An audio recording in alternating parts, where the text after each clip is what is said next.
I love how you can express yourself in art and how you can really use your creativity. Art is an expression no matter the artist's age. You can really show in art your life problems. And in the classroom of Colonial Middle School, 7th graders are creating a quilting block.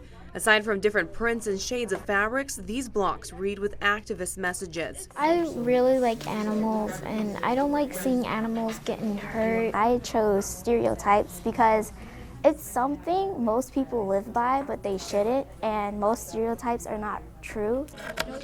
The process is well thought out down to the art form. Quilting has a long, history rooted in resistance, from the Underground Railroad to especially its connection to the African American culture. Sarah Trail is the founder of the Social Justice Sewing Academy. She holds quilting workshops for youth to create a dialogue around social justice by expressing their concerns through their blocks. To be empowered agents of change, if it's not just this is happening to us, oh well, it's really, let's stand up, let's talk about it, let's do something. Overton High School art teacher Janine LeBate worked to bring the project to Memphis. I mean, it's transformative. They're able to see how they can impact people's critical consciousness, raising people's understanding of their own perspective, because they're speaking from their daily experience.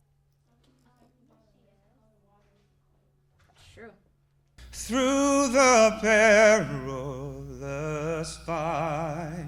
Ask any veteran first responder where they were 18 years ago today, and they'll remember it well. I remember I was just getting off work from shift, and my mom called and told me to turn on the news, and I turned on the news just in time to see that second plane hit. On the 18th anniversary of the September 11th attacks, the Memphis Police and Fire Departments, Shelby County Sheriff Department, paramedics, and military gathered inside Memphis City Hall to be recognized with plaques for their everyday bravery. It was part of a 9/11 ceremony hosted by Volunteer Memphis. As one of the National Days of Service, it's a great opportunity for us to bring our community together. And one way to do that is actually serving our first responders. You want to know that what you do matters, and you really want to know that people care. We try to act tough sometimes, but deep in our hearts, we really want to know that we're making a difference in the community. With the ringing of the bell, there was a moment of silence at the time when the first plane hit the tower. A moment that changed everything for citizens and first responders around the nation. I think it's emotional for all of us. What we do is dangerous, and sometimes we all need to be reminded just what it is we signed up for. Jalen Socek, Local 24 News.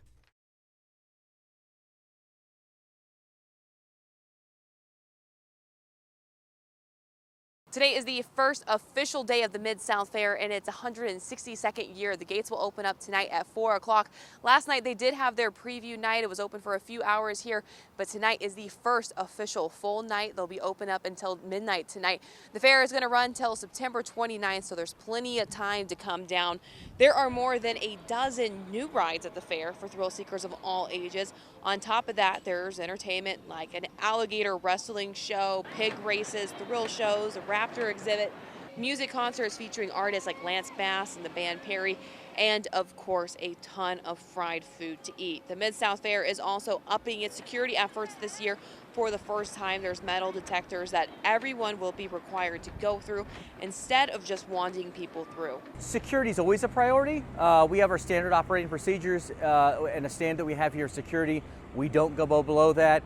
Having walked through metal detectors, that's the level we have here. We don't fall below that for any of our events. You can find a full list of musical acts, entertainment, and even ticket prices on our website right now at localmemphis.com. Reporting in South Haven, Jalen Socek, Local 24 News.